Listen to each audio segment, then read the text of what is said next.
Łódź w 1423 roku otrzymała już prawa miejskie nadane przez Władysława Jagiełłę, jednak faktycznie przez większość czasu była miasteczkiem o charakterze rolniczym. Dopiero faktycznie kariera miasta Łodzi rozpoczęła się w czasach Królestwa Kongresowego. Początek historii nowoczesnej Łodzi datuje się na 18 września 1820 roku. Tego dnia namiestnik Królestwa Polskiego Józef Zajączek wydał zarządzenie, które pozwalało tworzyć na terenie miast rządowych tzw. osady fabryczne, przeznaczone dla sukienników, tkaczy i prządków. Z czasem tych, którzy rozwiną swoje małe zakłady, zacznie się nazywać fabrykantami. Ów dekret tworzył podstawy dla rozwoju w Łodzi przemysłu włókienniczego. Wtedy miasto liczyło około 700 mieszkańców. Stanisław Staszic, pytany, jak widzi rozwój Łodzi, powiedział odważnie, że Łódź może kiedyś będzie miała 12 000 mieszkańców. W tamtym czasie nikogo to nie dziwiło, bo miasta okoliczne, które rosły równolegle z Łodzią, po latach osiągnęły mniej więcej taki poziom. Ale Łódź się z tego kręgu wyrwała. Oczywiście dzięki uprzemysłowieniu. W 1900 roku, czyli 80 lat po słowach Staszica, w Łodzi żyło 337 000 osób. 15 lat później już 600 000. Takiego gwałtownego rozwoju na terenie Europy żadne miasto nie przeżyło jak Łódź. Wpływ na to miało kilka czynników, m.in. położenie Łodzi w pobliżu rzek o bystrym nurcie, napędzającym koła wodne w manufakturach, a także dostęp do drewna. To w połączeniu z szeregiem zachęt od miasta powodowało, że wkrótce po utworzeniu osady przemysłowej zaczęli tu przybywać przemysłowcy z krajów niemieckich, m.in. z Saksonii.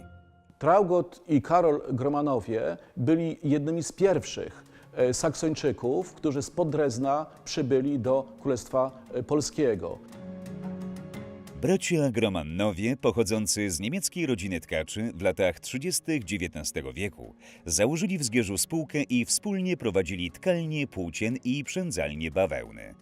Wyprowadzka Traugotta do Łodzi nastąpiła w efekcie poważnego konfliktu z Karolem. Brat Karol zaczął Traugotta oskarżać o malwersacje podatkowe. Sprawa stanęła w instancji sądowej. Wyrok był niekorzystny dla Traugotta, który został zmuszony do zapłacenia bardzo wysokiej grzywny, w efekcie czego drogi braci rozeszły się.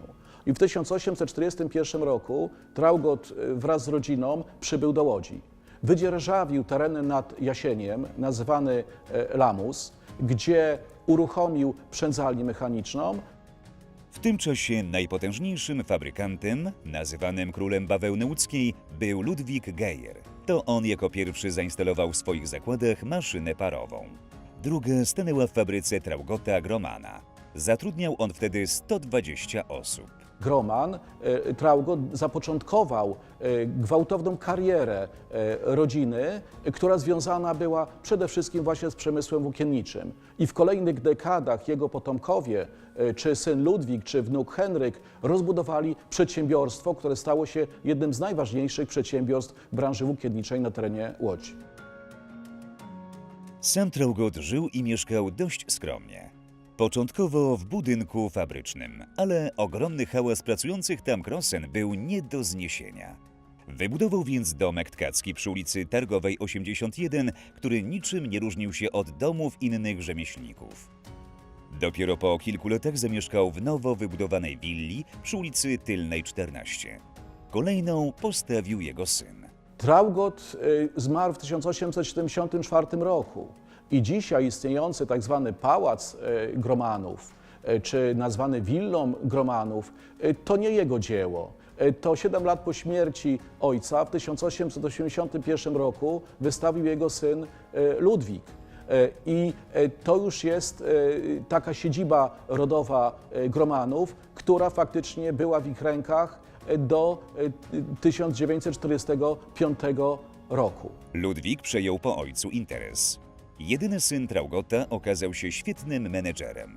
Łódź zapamiętała go także jako twórcę pierwszej fabrycznej straży ogniowej. W przypadku Gromanów można powiedzieć, że rzeczywiście ulegali oni polonizacji. Już Ludwik odrzucił jedno N ze swojego nazwiska. W domu używano na co dzień języka polskiego. A w szczególności można powiedzieć, że takim już Polakiem, patriotą wręcz polskim stał się wnuk Traugota, Henryk. Henryk Groman był człowiekiem bardzo zaangażowanym w rozwój polskiej kultury. Założył i finansował Łódzkie Towarzystwo Muzyczne. Sam też grał na skrzypcach i gromadził u siebie różne instrumenty muzyczne. Posiadał także największą w Polsce kolekcję grafik. Mało który fabrykant mógłby się pochwalić, że grał na jednej estradzie z Barcewiczem, Rubinsteinem, Paderewskim. Ja nie znam innego, a Henryk Groman takim właśnie był człowiekiem. Był człowiekiem na tyle otwartym, że potrafił to wszystko pod koniec życia przekazać państwu. Henryk angażował się także w życie polityczne i gospodarcze w czasie I wojny światowej i po jej zakończeniu działał w organizacjach, które miały odbudować polską ekonomię. Czas I wojny to dla łódzkich przedsiębiorców najtragiczniejszy okres w historii. Prusacy, którzy zajęli Łódź w grudniu 14 roku, od razu przystąpili do rabunkowej działalności. Ograbili wszystkie fabryki z surowców, gotowych materiałów, pasów transmisyjnych i wszystkich kolorowych metali. Fabryki łódzkie po prostu stanęły. I po I wojnie światowej, kiedy fabrykanci mogli rozpocząć produkcję, zorientowali się, że jednocześnie nie mają środków obrotowych, bowiem oni swoje kapitały lokowali w bankach rosyjskich, w których po rewolucji wyjąć niczego nie można było. Fabryka Gromana przetrwała tę zawieruchę dzięki połączeniu z firmą Scheiblerów. W efekcie powstał największy kompleks przemysłowy ówczesnej Łodzi, który działał z powodzeniem aż do II wojny światowej. Oczywiście później większość zakładów przejęli hitlerowcy. Gromanowskie zakłady również stały się częścią gospodarki niemieckiej. Gromanowie uciekli stąd, z Łodzi do generalnej guberni, żeby ratować życie, a po wojnie nie mieli do czego wrócić. Bo nawet nie wolno było niektórym zbliżyć się do miejsca wcześniejszego gospodarowania. Po zakończeniu II wojny światowej do Łodzi wrócił prawnuk Traugotta Jerzy. Ukończył ekonomię na Uniwersytecie Łódzkim, ale nie pozostał długo w mieście. Okazało się, że nie był w stanie wytrzymać tego napięcia.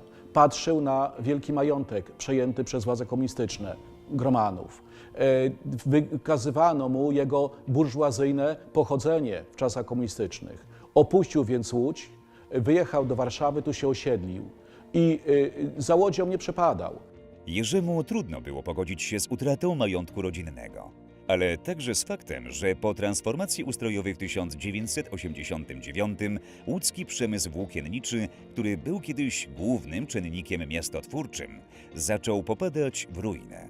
Sam działał jako ekonomista, przedsiębiorca, a w pewnym momencie również polityk. To był człowiek o niezwykłych manierach, pięknie zawsze ubrany. Człowiek, który w wieku 70 lat był ministrem. Wałęsa go powołał na stanowisko ministra, który miał prowadzić reprywatyzację. Wraz ze śmiercią Jerzego w 2017 roku wygasł cały gród Gromanów. W przestrzeni miejskiej w Łodzi pozostały jednak po nim ślady, między innymi słynne beczki gromanowskie, czyli brama prowadząca do fabryki oraz domy budowane przez kolejnych członków rodu. Ten domek tkacki, odrestaurowany pod koniec lat 90. ubiegłego stulecia i do dzisiaj zachowany w dobrym stanie. To willa wybudowana przez Traugota, w której mieści się Izba Łódzka Notarialna. No, najbardziej niestety zaniedbana jest główna posiadłość Gromanów, jak wspomniałem, wystawiona przez Ludwika, zaprojektowana przez Hilarego Majewskiego w 1881 roku, która niestety niszczeje i wymaga radykalnego remontu. Traugota Gromana i jego syna Ludwika można zaliczyć do ojców Łodzi przemysłowej. Podobnie jak inni fabrykanci mówili o sobie dumnie Lodzermęż, czyli łodziak, ale wkrótce to słowo zaczęło mieć negatywne konotacje. Później nadano temu taki charakter hochsztaplerski. Lotsermensch to ten, który oszukiwał, który starał się dorobić kosztem innych. Mimo kontrowersji towarzyszących działalności fabrykantów, nie można jednak zaprzeczyć, że przyczynili się oni do prężnego rozwoju Łodzi. To dzięki wsparciu gromanów i innych rodzin przemysłowców powstały tu szpitale, kościoły, rozwijała się w Łodzi infrastruktura, transport i kultura.